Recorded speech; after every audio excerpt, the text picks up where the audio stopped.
गुरु प्यारी साध संगत जी, आज फिर से एक सुंदर सी साखी आप सभी को सुनाने जा रही हूँ। गुरु प्यारी साध संगत जी, आज की जो साखी है वो इस बारे में है कि परमात्मा का शुक्रिया अदा किस तरह करना चाहिए, या फिर कह सकते हैं कि हमारे ऊपर आने वाली हर मुसीबत टल जाती है अगर हम परमात्मा का शुक्रिया अदा रोज करें तो आइए गुरु प्यारी साध संगत जी सुनते हैं आज की ये सुंदर सी साखी। ये कहानी है एक पक्षी की जो कि रेगिस्तान में रहता था, बहुत बीमार, कोई पंख नहीं, खाने पीने के लिए कुछ नहीं, रहने के लिए कोई आश्रय नहीं था। एक दिन एक कबूतर उधर से गुजर रहा था। उस बीमार और दुखी पक्षी ने कबूतर को रोका और पूछा, तुम कहाँ जा रहे हो? उसने उत्तर दिया, मैं स्वर्ग जा रहा हूँ। बीमार पक्षी ने कहा, कृपया मेरे लिए पता करें, मेरी पीड़ा कब तक समाप्त हो जाएगी? कबूतर ने कहा, निश्चित ही मैं पता करूंगा।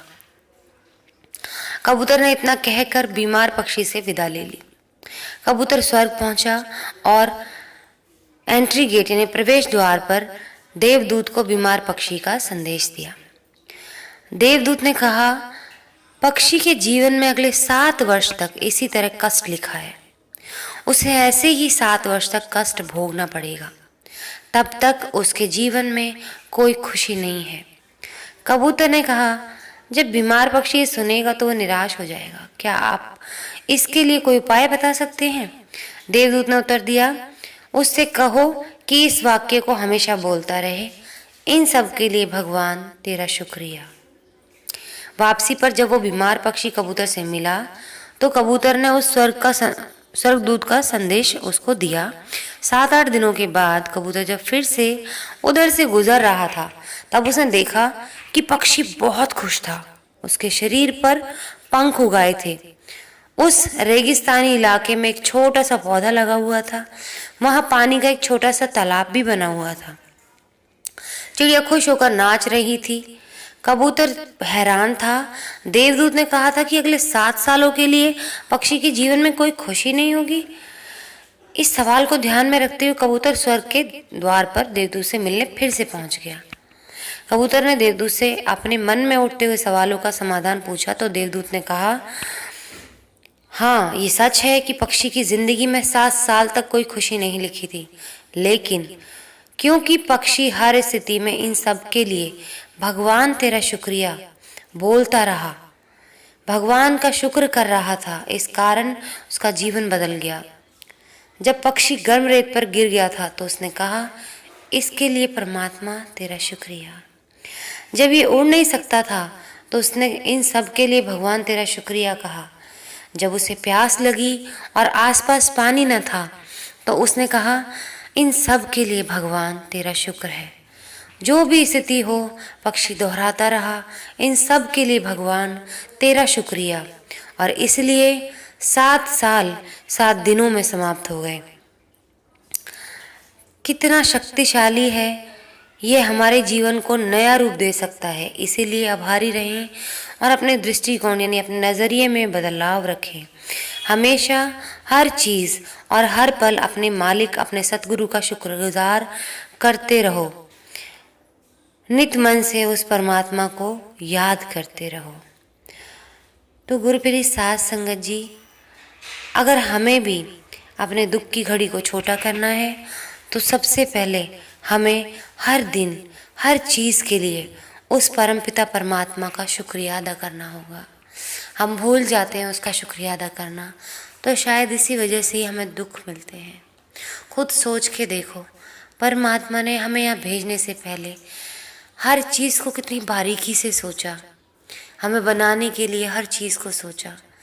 इस शरीर को किस किस चीज़ की ज़रूरत पड़ेगी, मौसम तक के अनुसार उन्होंने सोचा। मौसम भी बनाए हमारे लिए, उस मौसम के हिसाब से खाना पीना बनाया, हवा का रुख मोड़ा। गुरु प्यारी साध संगत जी, क्या नहीं किया परमात्मा ने। हम लोगों के जीने के लिए हमें ऑक्सीजन दी, पेड़ पौधे दिए, कितना कुछ दिया, और हम दिन में एक बार भी उसके दिए का शुक्रिया अदा करते हैं? कभी सोच के देखा है कि उसने अगर पानी ही ना दिया होता तो हम पर क्या बीतती। हम हमेशा उससे शिकायत करते हैं कि तूने हमारे साथ ऐसा किया, तुमने हमारे साथ ऐसा किया, तुमने हमें दुख दिया, ऐसा क्यों किया। कभी जो किया है, जो अच्छा किया है, कभी उसके लिए उसका शुक्रिया अदा किया है। दुख आ गए तो उसको बुरा भला ज़रूर बोल देते हैं, लेकिन जब अच्छा होता है जीवन में तो क्या कभी उसका शुक्रिया अदा किया है। गुरु प्यारी साध संगत जी, सोच के देखो कि जब आपको ज़ोरों से प्यास लगती है और आपको पानी कहीं दिख नहीं रहा होता, कहीं रास्ते में होते हैं आप, और एकदम से जब आप घर पहुंचते हैं तो घर पहुंच के पानी पीते हैं तो कितना सुकून आता है। ऐसा लगता है जैसे जान बच गई है। तो उस परमपिता परमात्मा ने कितने अनमोल रतन हमारी ज़िंदगी में जोड़े हैं, और हम हैं कि अपने परमात्मा का कभी शुक्रिया अदा ही नहीं करते। तो गुरु प्यारी साध संगत जी, अपने परमात्मा का शुक्रिया अदा करना चाहिए। अपने बच्चों को भी सिखाना चाहिए कि सुबह उठते ही और शाम को बिस्तर में जाने से पहले ये ज़रूर करें कि हे परमपिता परमात्मा, आपने जो भी दिया है आपका बहुत बहुत शुक्रिया। हम बहुत खुश नसीब हैं कि आपने हमारे लिए इस दुनिया में सब कुछ बनाया। हमें यहाँ भेजने से पहले इस धरती पर सब कुछ बनाया, इसकी गोद को हरा भरा किया ताकि हम लोग उस गोद में आराम से रह सकें, उस माँ की गोद में खेल सकें। तो गुरु प्यारी साध संगत जी, ये हमें भी करना चाहिए, अपने बच्चों को भी सिखाना चाहिए। और जबकि हर पल आप खाना खा रहे हैं तो उस खाने का शुक्रिया अदा परमात्मा को करें।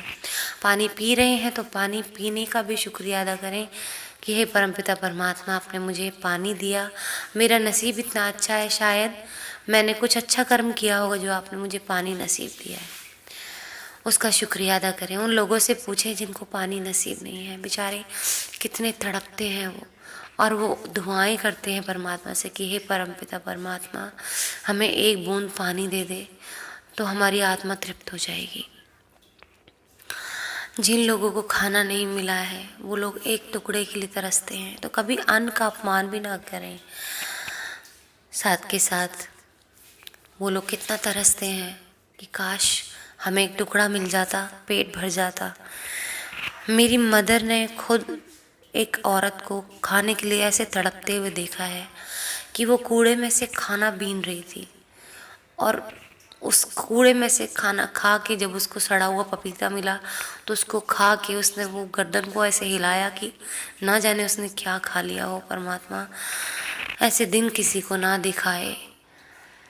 तो आप समझ सकते हैं कि वो तड़प कैसी होगी। तो इसीलिए जो परमात्मा ने हमें दिया है उसके लिए तहे दिल से उसका शुक्रिया अदा करें और उससे कहें कि हे परमपिता परमात्मा, हमें अपने आंचल की छाँव में रखना, हमें भटकने मत देना, हमें अपने गले से लगाए रखना, हमें बुरी राह पर जाने से रोकना, हमारा कोई मुकद्दर ख़राब ना हो, तेरी दी हुई चीज़ से हम वंचित ना रहें, और हमें जल्दी से अपने पास बुलाना और 84 से पार कर देना।